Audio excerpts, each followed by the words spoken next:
mes amis et bien retrouvés pour cette nouvelle vidéo. Comme à chaque fois, je tiens à vous remercier pour votre soutien. Celle-ci n'est qu'une toute petite chaîne sans prétention, mais vos mots d'encouragement me poussent à m'améliorer de plus en plus. Cette vidéo est pour moi une histoire de famille. Et oui, parce que pour vous parler du fruit de Yamato, je serai obligée de vous parler d'autres yokai et des cousins chinois des yokai. Je ne compte pas donner une réponse unique à la question du fruit, mais plutôt analyser plusieurs possibilités. Bref, vu le thème que je touche habituellement sur cette chaîne, cette vidéo s'imposait. J'espère que vous la trouverez intéressante. Bon, du coup, si vous êtes prêts, on y va. Dans ce chapitre 1019, Sensei Eiichiro Oda nous montre la forme hybride de Yamato. Ce n'est pas par hasard si nous voyons de suite cette forme. Cela est fait exprès pour garder la surprise par rapport à son fruit de démon. Nous pouvons tout de même analyser le peu d'informations qu'on a pour théoriser à propos de ce fruit. Nous savons que Kaido gardait ce fruit de côté et que Yamato l'a mangé par erreur. Nous voyons certains détails tels que les museaux, les griffes, les crocs, la longue crinière. Puisque Kaido a mangé un fruit mythologique, nous pouvons imaginer que cela soit de même pour Yamato. Mais alors, quel pouvoir des créatures mythologiques s'est caché dans ces fameux fruits? Je vous présente ici une petite liste des potentiels prétendants. Le Byakko ou Baihu. Les 4 animaux sont les gardiens des 4 points cardinaux de l'astrologie chinoise. Au Japon, ils sont connus sous le nom de Shijin, c'est-à-dire les 4 dieux. Xuanwu, la tortue noire, gardien du nord. Nanfang-juki, le phénix gardien du sud. Dongfang-qinglong, le dragon azur, gardien de l'est. Et Shifang-baihu, le tigre blanc, gardien de l'ouest. Dans la Chine ancienne, selon la croyance, les Baihu étaient les rois des animaux à fourrure. Arrivé à l'âge de 500 ans, son poil changeait de couleur et devenait blanc, symbolisant le courage et la force. On lui prêtait la capacité d'éloigner les démons. On parle donc d'un esprit protecteur, loyal et qui tient l'amitié dans la plus haute estime. Au Japon, on l'appelle Byakko et il fait partie de la famille des yokai. La légende est quasi identique à celle chinoise. Un tigre, qu'à l'âge de 500 ans, change de couleur et se transforme en esprit. Il faut savoir que dans les deux pays, Chine et Japon, le tigre est l'ennemi ami du dragon. Pourquoi ennemi ami? Parce que les deux représentent deux forces opposées constamment en lutte. Parce que le tigre représente la force du yin, alors que le dragon représente la force du yang. Mais comme le dit le taoïsme, dans la ténèbre, il y a un peu de lumière, et dans la lumière, il y a un peu de ténèbres. De même, dans le tigre, il y a un peu de dragon, et dans le dragon, il y a un peu de tigre. Et ce dragon n'est pas n'importe quel dragon, mais Dongfang Qinglong, appelé aussi Seiryu, les dragons azur. Kaido et Yamato, deux personnages unis par les liens du sang et pourtant opposés de par leur moralité, yin et yang. Si Kaido est le dragon azur, est-ce que Yamato est le Byakko? Le Kirin ou Chilin, Voici une autre créature présente en Chine et au Japon, mais aussi en Corée et Vietnam. Tout comme pour le tigre, le kirin japonais et son cousin chinois sont quasi identiques, mais pas tout à fait. En Chine, on a un animal au corps et tête de dragon et au sabot des vaches, alors qu'au Japon, le kirin reste une chimère, mais son corps ressemble plus à celui d'un daim ou d'un cerf. La tête peut ressembler à celle d'un loup, d'une souris ou d'un dragon, et peut avoir des sabots ou parfois des griffes. Au Japon, ils ont 2 cornes sur la tête, alors qu'en Chine, une seule. Le kirin est l'esprit le plus pur au monde.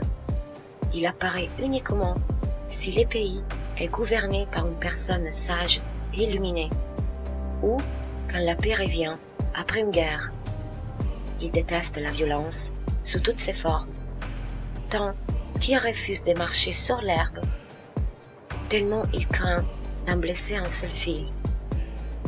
Il est aussi dit qu'un kirin ne punit jamais les méchants, mais il sait lire dans le cœur des hommes et sait si une personne est bonne ou mauvaise, coupable ou innocente. Il est l'incarnation de la perfection.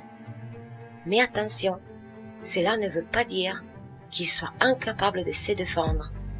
En effet, il est en mesure de cracher des flammes. On parle donc d'une créature tout à fait redoutable si la situation le demande. Or, Yamato a toujours refusé de suivre la voie de son père et veut libérer Wano pour respecter la volonté d'Oden. Est-ce que Yamato pourrait représenter la gentillesse et pureté du kirin? Les Shinyu, ou Shiezi, ou Haitae. Voilà 3 créatures qu'on trouve respectivement dans la culture japonaise, les Shinyu, dans la culture chinoise, les Shiezi, et dans la culture coréenne, les Haitae. Ce sont des êtres proches du kirin, ou plutôt une sorte de kirin passé du côté obscur. Nonobstant ces 3 noms différents, on peut considérer les Shinyu, les Shiezi et les Haitae tels qu'une seule unique créature, car leurs attributs sont exactement les mêmes. La différence principale avec les kirin est que leur corps ressemble plutôt à celui d'un félin ou parfois à celui d'un canidé. Ils ont de larges crocs, de longues griffes et une crinière épaisse. Et eux aussi ont des cornes, parfois 2, parfois une seule. Alors que le kirin est pacifique, nous avons ici des êtres particulièrement agressifs. Agressifs, mais pas méchants. Les Shinyu, tout comme les Shiezi et les Haitae, symbolisent la justice dans sa forme active. Munis d'un regard perçant et reconnaissent instantanément les menteurs et les criminels, qu'ils châtient en les transperçant de leurs cornes. Or, Yamato juge son père coupable de la détresse du Wano Kuni et compte l'obliger à payer pour ses péchés. Est-ce que Yamato représentera le châtiment de son père Kaido à travers l'esprit de Shinyu, le Bakeneko et les Nekomata? Voilà 2 yokai de type félin, plus précisément des chats. À dire la vérité, il n'y a pas énormément de différence entre l'un et l'autre, mais ne leur dites pas, ils vont se vexer. Le Nekomata est peut-être plus grand que le Bakeneko et plus sauvage aussi. Et oui, le Bakeneko est plutôt un animal domestique, alors que le Nekomata vit souvent dans le profond des forêts. Ce sont des chats qui ont eu une vie dure, souvent maltraités par les humains, et qui, à un certain âge, deviennent des yokai. à ces moments-là, ils peuvent garder leur aspect de chat, se transformer en chat anthropomorphe ou carrément en être humain. Ce sont des nécromanciens capables de ramener les morts à la vie et les lier à leur volonté pour en faire des marionnettes. D'étranges lumières annoncent leur présence et peuvent cracher des boules de feu. Petite curiosité, plus le chat a été maltraité pendant sa vie, plus il sera puissant en tant que yokai. Yamato a eu une vie triste et dure. Pourrait-elle représenter l'esprit vengeur et sauvage d'un chat yokai? Inari. Tout le monde connaît les yokai kitsune, le renard à 9 queues qui peut prendre l'apparence de n'importe qui.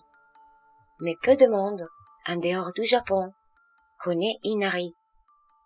Inari n'est pas un yokai, mais un kami, une divinité. Représenté sous la forme d'un renard, il peut prendre tout de même l'apparence d'un être humain.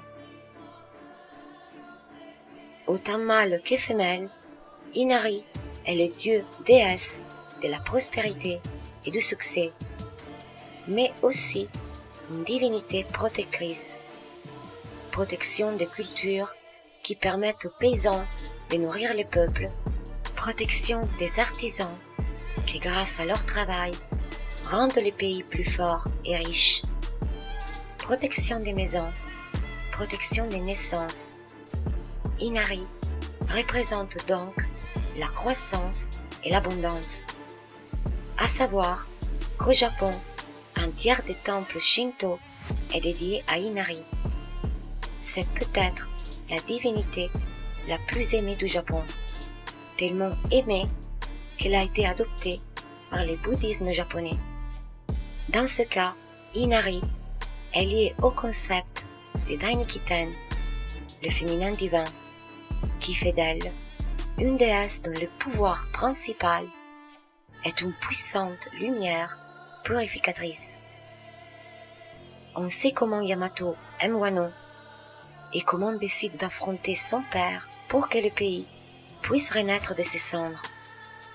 Yamato incarnera les pouvoirs purificateurs et protecteurs d'Inari. Voilà les amis, comme je le disais en début de vidéo, je ne comptais pas donner une réponse unique et précise à la question. Ceci pour le simple fait que comme à chaque fois, j'évite de deviner, mais je préfère analyser les différents éléments laissés par l'auteur. Cette fois-ci, les éléments en notre possession sont plutôt faibles.